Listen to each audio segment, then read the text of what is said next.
Sud Radio André Berkoff. Ça balance pas mal. Berkoff dans tous ses états, ça balance pas mal sur Sud Radio. Et le pétrole, et le gaz, et l'électricité. Et qu'est-ce qu'on nous dit? Qu'est-ce qu'on nous dit? On nous dit sobriété. Attention, serrez-vous la ceinture. Oui, vous avez vécu à crédit. Oui, vous avez vécu dans le stupre et la débauche. Oui, vous avez vécu dans l'insouciance. Mais c'est terminé. Ah bon, pourquoi? Ah ben ça, c'est un autre problème, ça. C'est à cause des Russes, ou c'est à cause des gouvernements précédents, ou c'est à cause de ceci, cela. Non, non, non. Pour le moment, le mot d'ordre, c'est pénurie. Pénurie, vous êtes sûr? Ah ben non, non, non, non, non, pas du tout pénurie. Écoutez, Olivier Véran, qui a été le formidable ministre de la Santé que l'on a connu pendant toute la période Covid, et qui est maintenant le formidable porte-parole du gouvernement, eh bien, alors, monsieur le ministre, pénurie? Hors note, pénurie. Certaines stations sont victimes de leur succès puisque la baisse des prix est telle à la pompe, et c'était une demande des Français, qu'il peut y avoir des tensions sur la disponibilité d'un ou plusieurs carburants dans les stations. Mais il n'y a pas de pénurie. Ça, c'est un point qui est important. Ah bon, alors il n'y a pas de pénurie, donc tout va bien, tout le monde peut se balader, tout le monde va bien, prenez votre voiture, c'est le week-end, allez vous balader, retrouvez votre famille, vos amis, vos amours, amusez-vous vraiment et allez-y, à plein gaz. Comment? Pas à plein gaz? Eh bien, il y en a qui vont, et puis on va dans les stations-service, notamment telle ou telle, notamment Total ou autre, et on entend ceci. Écoutez.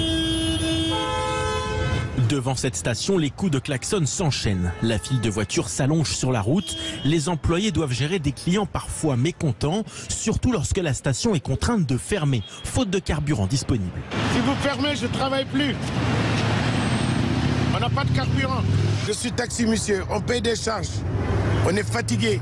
On fait 10 stations, on ne trouve pas de carburant. C'est inadmissible. Je n'ai pratiquement plus rien de tout. Je ne peux plus prendre de course. Ça fait 15 ans que je suis taxi. Vous avez déjà vu ça? Jamais vu.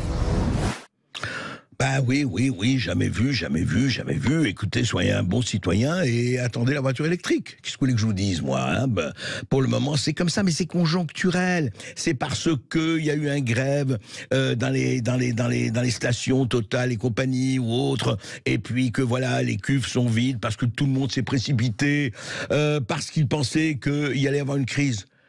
Alors vraiment, c'est français, mais ils se précipitent pour rien. Ah bon, il n'y a pas d'embargo sur le pétrole russe, il n'y a pas le pétrole qu'on achète à l'Inde, beaucoup plus cher, il n'y a pas d'embargo sur le gaz, c'est encore autre chose. Pas une certaine guerre, Russie-Ukraine, il n'y a pas les sanctions, il n'y a pas l'OPEP, l'organisation des pays producteurs de pétrole, qui ont hier décidé, l'Arabie Saoudite en tête, de diminuer de 2 millions de barils jour leur production, diminuer de 2 millions de barils jour leur production pour encore hausser le prix du pétrole. Et Biden est fou furieux, et Zelensky qui disent allez, il est temps de lancer quelques petites bombes atomiques, et Poutine qui dit nous n'hésiterons pas à la bombe atomique nucléaire. Et alors, ces Français, avec tout ça, mais qu'est-ce que c'est? C'est rien, c'est de l'anecdote. Ces Français, ils se précipitent à la pompe pour remplir leur réservoir. Mais enfin, Français, vous n'avez pas autre chose à faire? Vraiment, mais non, mais tout ça, ça va s'arranger. Tout ça, c'est rien, tout ça, c'est des anecdotes, ça va s'arranger, ce sont des anecdotes. Alors, qu'est-ce qu'il faut faire? Et ils sont là, ils nous demandent, les auditeurs de Sud Radio, qu'est-ce qu'il faut faire?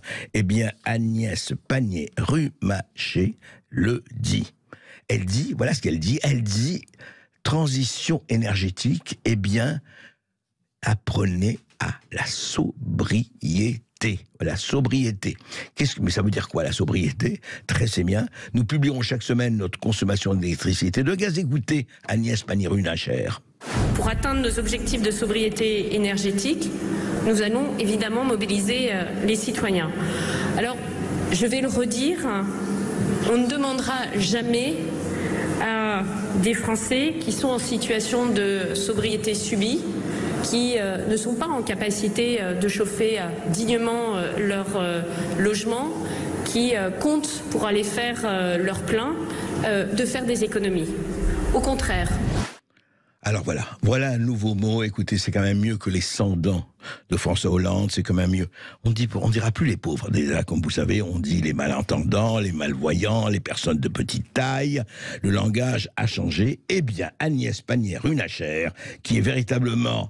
Allez, la refondatrice de la langue française a trouvé les personnes à sobriété subie. Oui, vous n'êtes plus pauvre, vous n'êtes plus dans la misère, vous êtes dans la sobriété subie. C'est pas beau ça, voilà. Donc on aura 800 millions d'euros pour accompagner les gestes de la sobriété dans les bâtiments, les transports, les collectivités. Et le combat ne s'arrêtera pas à l'hiver 2023, mais nous verrons tout. Nous ferons attention, les entreprises, l'État, les collectivités locales prennent des engagements sur la réduction, effectivement, de la consommation d'électricité, de gaz, etc., etc. On est obligé. 10%, ce sera le contrat stakhanoviste qui va nous occuper et qui va nous occuper magnifiquement pendant X temps. Et ça, c'est pas beau, ça, c'est vraiment magnifique. C'est-à-dire, voilà, Français. Vous savez, évidemment, mais vous dites, mais cette situation, moi, je l'ai pas créée. Ah bah oui, mais c'est comme ça. C'est pas nous qui l'avons créée non plus, nous, genre de pouvoir. Nous, c'est comme ça, voilà, on subit, on est obligé de subir. Oui, mais je comprends pas... Vous allez faire comment, vous, alors, au gouvernement, à l'Élysée, dans les ministères, vous allez tout réduire. Oui, on va tout réduire. Vous allez voir, ça va être tout fermé. La Tour Eiffel, dans le noir, le reste dans le noir. Et puis chauffez-vous. Et je vous assure, à Sud Radio, on a commencé à acheter les anoraks, les cols roulés. On est là, on s'est équipé, on se prépare. Alaoukili vient pratiquement en burqa, mais burqa de laine, bien sûr. Tout ce Thibaut Sadler ne sort qu'en col roulé et avec une capuche, parce qu'il a couru une capuche de laine, bien sûr. Non. Et moi-même, là, vous me voyez un peu, parce que là, c'est juste parce que je suis au micro. Mais je vous assure que là, dès que je vais sortir, ça va être comme ça. Voilà. Nous allons être véritablement des citoyens sobres. Évidemment, nous subissons, mais que voulez-vous faire? Et je terminerai par ce proverbe que j'adresse au prince qui nous gouverne. Quand le sage montre la lune, l'imbécile regarde le doigt. Ne soyez pas imbécile.